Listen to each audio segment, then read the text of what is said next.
తిను. వద్దురా. నువ్వు పొద్దుటి నుంచి ఏం తినలేదు కదా, తిను. వద్దురా. తినక్క. అక్కకి అమ్మకు కూడా ఇవ్వరా.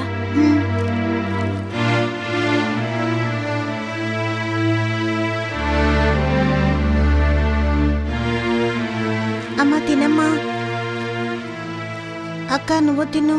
రొట్టె కొనడానికి నీకెక్కడివిరా డబ్బులు? సైకిల్ కొట్లో పొద్దుటి నుంచి గాలి కొట్టాను, వాళ్ళు డబ్బులు ఇచ్చారు, దాంతో కొన్నాను. తినక్క.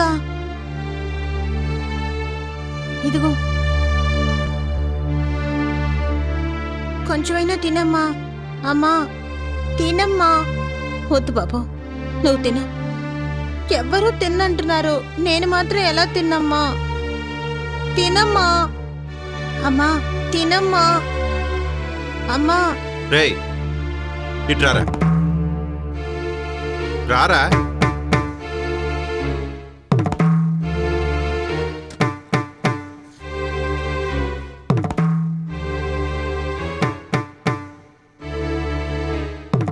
ఈ బ్రెడ్ ఎక్కడిది? సమాధానం చెప్పరా. డబ్బులు ఇచ్చి కొన్నాను. నిజంగా డబ్బులు ఇచ్చే కొన్నావా? సైకిల్ కొట్లో డబ్బులు దొంగిలించావు కదా, చెప్పరా. నిజం చెప్పు. చెప్పు, ఎందుకు దొంగిలించావు చెప్పు. వయసులో దొంగతనం నిన్ను ఇంకెప్పుడు చేయవు కదా. చేయనని చెప్పు, చేయనని చెప్పు. ఇంకెప్పుడు దొంగతనం చేయనని చెప్పు. ఇంకెప్పుడు దొంగతనం చేయ కదా, చెప్పరా. దొంగతనం చేయ కదా. చేసావంటే నిన్ను చంపేస్తాను. ఎప్పుడైనా చేసావంటే.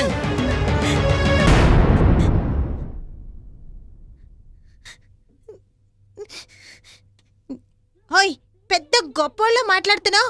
నేను చిన్నపిల్లాన్ని, ఇంట్లో ఇంతమంది పస్తులున్నారని నేను దొంగతనమైనా చేసి తీసుకొచ్చాను. నువ్వు తాటి చెట్లా ఉన్నావు, నువ్వేం చేసావయ్యా?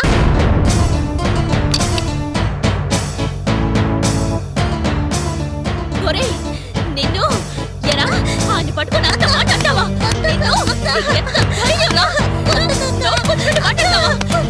ఏం చేస్తానో చూడు. ఇంకోసారి ఇలా మాట్లాడతావా? మాట్లాడతావా? చెప్పరా, చెప్పు. మాట్లాడలేదు చెప్పు. ఏం చేస్తానో చూడు. ఇంకోసారి ఇలాంటి మాటలు మాట్లాడతావా? మాట్లాడలేదు చెప్పు. చెప్పరా, చెప్పు. మాట్లాడలేదు చెప్పరా. సరోజ ఆపవే. వాడు ఎలాంటి ప్రశ్న వేశాడో విన్నావా? వాడు అడిగిన దాంట్లో తప్పే ఉంది. ఏంటమ్మా ఇది? నువ్వు బాధ్యత లేకుండా మాట్లాడుతున్నావు. బాధ్యత లేక మాట్లాడడం లేదు, భరించలేక మాట్లాడుతున్నాను. వాడు దొంగతనం చేయడం తప్పే, కానీ ఎవరి కోసం చేశాడు, ఎందుకోసం చేశాడని ఆలోచించి చూడు. ఎందుకే మాట్లాడడం లేదు? సమాధానం చెప్పు. ఆకలి వల్ల నీ బుద్ధి కూడా మారిపోయింది. అవునే, ఆకలి వల్ల అన్నీ మారిపోతాయి. మీ నాన్న నన్ను వదిలి వెళ్ళిపోయినప్పుడు అమ్మా ఆకలేస్తుందని మీరెవరూ అడగకుండా ఉండుంటే నేనింకో మగాన్ని వెతుక్కునేదానే కాదు. గౌరవం గౌరవం అని కుటుంబ బాధ్యత తీసుకున్నా. ఆ రోజు నా కొడుకు ఆకలి కోసం ఏడ్చినప్పుడు ఆ ఆకలి బాధ తీర్చుంటే నా కొడుకు చచ్చేవాడు కాదు. వాడొక్కడ ఆకలి కోసం వాడు దొంగతనం చేయలేదే, మనందరూ ఆకలి తీర్చడం కోసం వాడు దొంగతనం చేశాడు.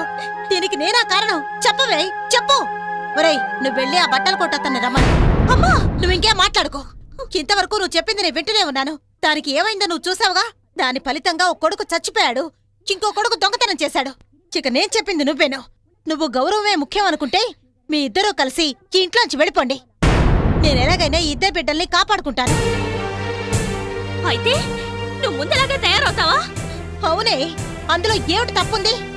నలుగురు మీ అమ్మను చూసి నవ్వుతారనేగా నువ్వింతగా దిగులు పడుతున్నా? ఆ నలుగురికి ఎప్పుడు నవ్వడం మాత్రమేనే తెలుసు. నా కొడుకు చావు బతుకులో ఉన్నప్పుడు ఆ నలుగురు అసలు రాలేదుగా. నా కూతురు వయసుకొచ్చింది, అప్పుడు ఆ నలుగురు రాలేదు కదే. రేపు మనం వీధిన పడబోతున్నాం కదే, ఇప్పుడు ఆ నలుగురు రాలేదు కదే. ఎప్పుడు ఏ సహాయము మనకి చెయ్యని ఆ నలుగురు నవ్వుతారని నువ్వు బాధపడుతున్నావే. అది తలుచుకుంటేనే నాకు బాధగా ఉంది.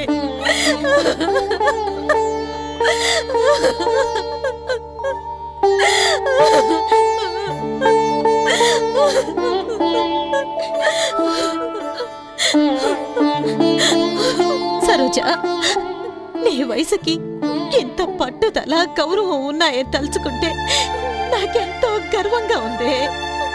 కానీ అది ప్రయోజనం లేదు.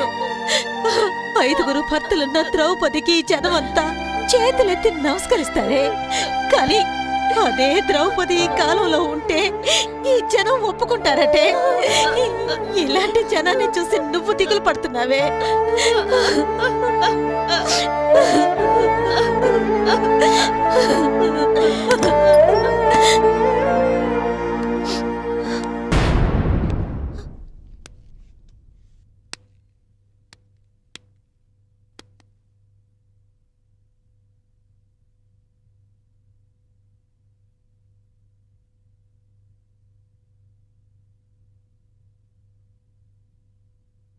ఏదో పిల్లలతో నాకు కబురు చేసావట. మీరన్నట్టుగానే మేమే మిమ్మల్ని వెతుక్కుంటూ వచ్చాం. ఎప్పట్లాగే మిషన్ కుట్టాలన్న నిర్ణయానికి వచ్చాను. ఉన్న మిషన్ అమ్మేశాం. కొత్త మిషన్ కొనాలి. ఏదీ మనసులో పెట్టుకోకుండా కాస్త సాయం చేయండి.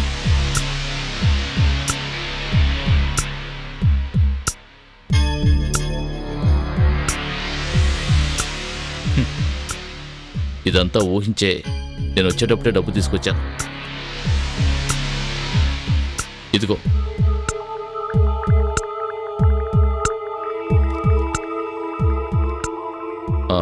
ఓ చిన్న విషయం. నీకు వయసు అయిపోయింది. కొత్త మిషన్ కొని దాని మీద ఓ కొత్త మనిషిని కూర్చోబెట్టు.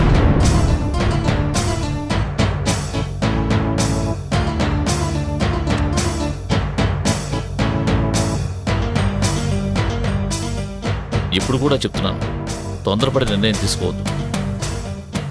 ఆ డబ్బు అలాగే కిందనే పడి ఉండేవాడు, పర్వాలేదు. కొత్త మనిషిని కూర్చోబెట్టేటట్టయితే ఆ డబ్బు తీసుకోవచ్చు. లేదంటే మీ అబ్బాయితో తిరిగి పంపించే. రేపు ఉదయం వరకు టైం ఇస్తున్నాను. వస్తాను.